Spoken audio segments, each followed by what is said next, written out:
Hello, aviation enthusiasts. My name is Ron Timmermans. I'm one of the many hosts with the Florida Aviation Network, and I am delighted that you're joining us for this broadcast.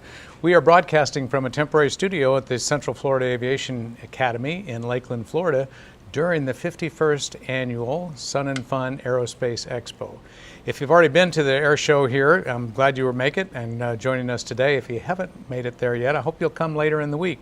But until then, you're going to be able to see some interesting aviation personalities and guests that we interview today. One of those is Ms. Robin Hadfield, and Ms. Robin Hadfield is the president of the 99s organization. Robin, thank you so much for joining me today. Oh, thanks for having me. It's good to have you here. So, home for you is where, Robin? Actually, I live now about a half hour north of Toronto. Of Toronto? Oh, yep. So you're in Canada. Very good. So how did you get down here? Commercial airline or the right kind I of actually airplane? left Toronto, went to Denver where I was at the Women in Aviation Conference, tore down the booth, came here that same night, set up for 2 days. Then I leave here and go to Oklahoma City where our headquarters is.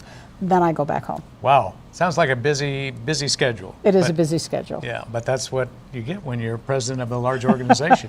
How many members in the 99s now internationally? We're just short of 8,000, about 80 8,000. members short of 8,000. Well, let's just call it an even 8,000. Yeah, you'll well, be we there hit soon. 8,000 and then we do our rollovers and Yeah. people that are no longer with us, then it drops back down again. But our Yeah. goal is 10,000 members by our 100th anniversary, which will be in 4 years. 4 years. So you're 96 years old or as an organization. We are, yeah. And the term 99s, people know of the 99s, but is there significance to the number 99 in your name? It is, and I wish that Amelia Earhart had a much brighter idea, because it was after 1929 is when they had the first international air race from Santa Monica to Cleveland.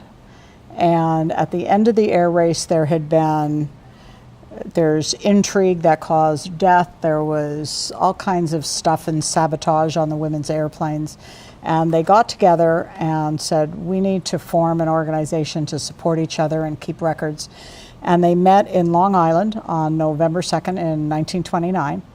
And they started saying, well, what are we going to do and what do we call ourselves? And they were coming up with ridiculous names like Flying Gadflies or Flying Housewives. And Amelia Earhart said, why don't we call ourselves by the number of charter members we get? There was 115 licensed women in the United States, and they sent out a letter to every single one of them saying, we're going to start this organization, here's what it's going to be, do you want to join? And Amelia sent out this letter, and we had, within 3 months, 99 founding members.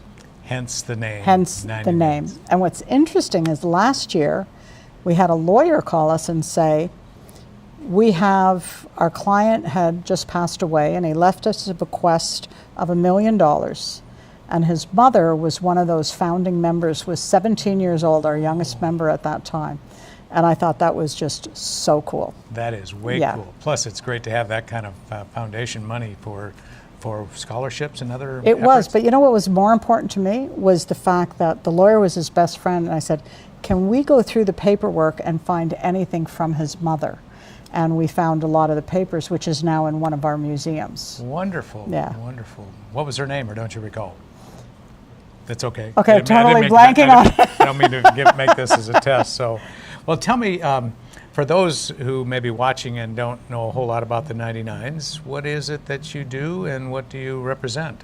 Obviously women in aviation, but... Well, we're not just women in aviation, we are pilots. Pilots. So if you are a student pilot and a female, if you are already had at least your PPL, you can join the 99s. If you're not a student pilot, or if you're in any other career, there's other organizations that you can join, but the 99s we have maintained since the beginning, you have to be a pilot. And as long as you designate yourself as a female and show ID, you can join us. Okay, well that's good. And so you've been around now 96 years. We've been 96 years and we are all around the world. And grown from 99 to 8,000. We have. Actually, we've doubled in the last 5 years, 6 really? years. Yeah. Wow. Yeah. What do you attribute that to? Just advertising? Good and marketing and Okay. social media. It is, yeah. Plus, there are more females getting into flying now. We're still at that low 5 to 7%, depending what you look at, within the states in North America. So there's more men flying and there's more women flying. At the conference I just came from, I was quite impressed that some of the colleges that they're looking at 35% of their students are females. In aviation-related careers? Yeah. Very Pilots. good. Yeah. In the flight, yeah. In the flight program. That's great. That's wonderful. Yeah. Wonderful. So what else does, I know you gave me a brochure here to look at, but obviously it's camaraderie among the women pilots, and networking. You offer scholarships and mentorship. And We do. We probably have the most robust scholarship program that's out there. Because the scholarships are all ours and pretty much funded by our members. So we do multiple scholarships with people because we know they're a good bet. That if you've accomplished one thing and you apply for a future scholarship, chances are you will get it because you've already shown us that you're involved in the organization and you can accomplish your goals that you put out for. How do you raise money for these scholarships? Now, obviously, this $1 million bequeath was wonderful, but I'm sure there's other sources for funding for you. And we do. Actually, that bequest did not go to the scholarship. So we have 4 trusts that were set up, and the scholarship fund was set up after Amelia disappeared. So the Amelia Earhart Scholarship Fund, there's an endowment fund, and we have 2 museums that we own. One is the Museum of Women Pilots, which is in Oklahoma City, and Amelia Earhart Birthplace Museum, which was her grandparents' house where she was born and raised, and that's in Atchison, Kansas. So they operate kind of hands-off from us. They have their own board that's elected during our elections, and they do have to give us their budget and show us what they're doing, but we don't tell them, we don't direct them. Okay. So the scholarship fund, the website's a little outdated. We're building a new website. Good. But they have, I believe it's almost $8 million in the scholarship fund. The endowment fund is just short of $4 million. The bulk of that funding has come from members. There are perpetual funds where there was a member who had passed away about 25 years ago, but the estate got hung up. She had left also $1 million to the scholarship fund, and it got hung up until her husband had passed away. So that just came through in perpetual scholarships. Wonderful. And we take the interest every year, and that's what we give out in scholarships. Perpetual fund. Yeah, and so for student pilots, there's a $6,000 scholarship that's paid out by, like, when they solo, when they do their cross country, when they do their written. Oh, it's progressive. Right. Yeah. And Encouragement all the they way. have to be members for 3 months and have 5 hours. Used to be as long as you joined and had a student certificate, but we found some people start flying and 3-4 hours in, they go, oh, I don't like this. Yeah. So it's not that we gave them money, but I could have given that scholarship instead of her. I could have given it to you. More of a payback, I understand. Yeah, So and then, sorry. I'm sorry, you mentioned the 2 museums, so if I or one of our female audiences wants to go visit those, where would they fly into in Oklahoma City? Which airport? Oklahoma City. The big one, Will Rogers? Yeah, we're on the airport property. Oh, on Will Rogers, Yeah. okay. And the one in Kansas, you said Atchison? The one in Atchison, there is an airport in Atchison, but it has been unserviceable. I think within the next few months it should be back open. Okay, good. But you can visit those airports or visit those museums by flying into either that airport or one nearby. Right. That's great. Yeah. That's great. So do you fly your own airplane right now? We have a few airplanes. Okay. Yeah, I have an RV6. Uh-huh. My husband has a Fairchild 24W, which is the only one flying in Canada, Really?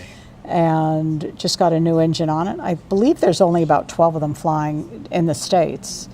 We just had to put a new engine on it, and we all hog parts, so you don't go very far with a radial engine. I'll bet not. And we have... Without some spare parts and oil. Yeah, well, that's why we just put in a new engine. Good for you. Good Yeah. for you. And we have a stomp it's over at my father-in-law's place, but it's an old biplane, kind of like a Tiger Moth. How exciting. So you got lots of opportunities to fly different aircraft at We home. do. And we've been involved in warbirds, so. Oh, wonderful. Yeah, so. There's just no end to the amount of money you can throw into aviation, is there? Well, there's not. Unfortunately, the warbirds, the Spitfire, and I have 10 hours in the P-40 and Hurricanes, but a friend owns them and just says, like with this Lysander, here, you go fly it. So, very good, very good. Well, Robin, it's been a delight speaking with you today and learning more about the 99s organization and about you. I'm sure our audience appreciate it. As we close here in a moment, we have a video that is going to show our audience a bit about the history of the 99s that you provided for us. So they're going to get to learn more about the 99s from the video that follows this. Thank you so much for joining me today. You're I appreciate welcome. it. And anybody who's here can stop by our booth, see our magazine.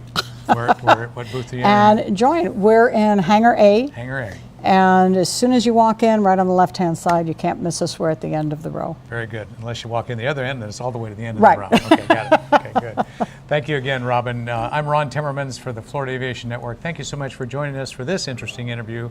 Stay tuned for a history of the 99s, and then following that, more interviews with other aviation personalities. Thanks for joining us today.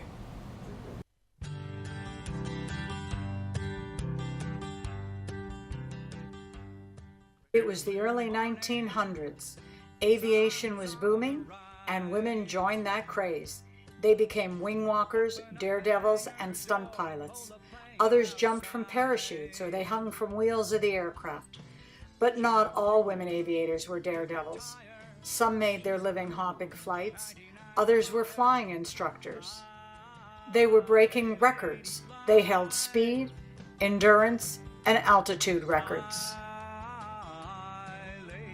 It was the summer of 1929, and 20 female pilots took to the skies in a transcontinental air race from Santa Monica, California to Cleveland, Ohio, the first women's national air derby.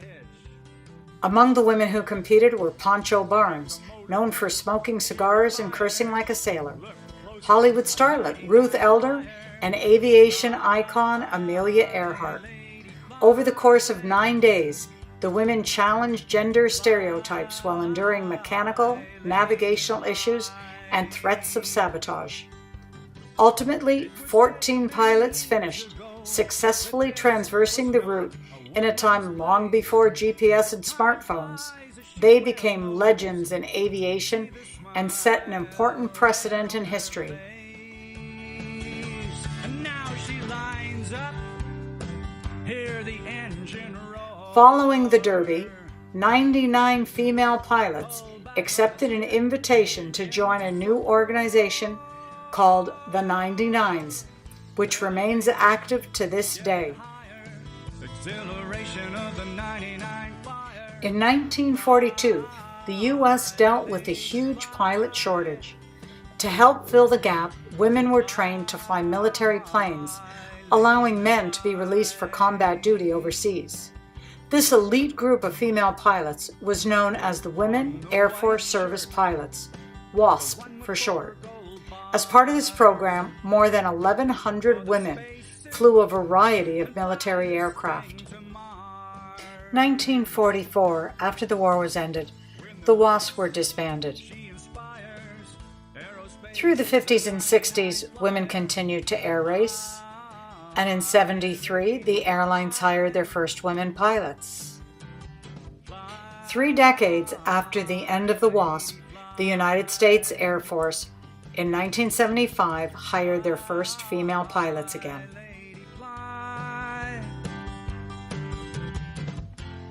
In 1978, NASA hired their first 5 women astronauts. Sally Ride became the first American female to fly in space. In 1987, Dr. Mae Jemison became the first African-American woman in space. Eileen Collins was selected to be an astronaut in 1990, flew the space shuttle as a pilot in 1995, and then she became the first and only female commander of the U.S. shuttle in 1999. Today, the 99s are still going strong. We're professional pilots for airlines, industry, and governments. We're pilots who teach and pilots who fly for pleasure. We're pilots who are technicians and mechanics, but first and foremost, we are women who love to fly. Lady fly.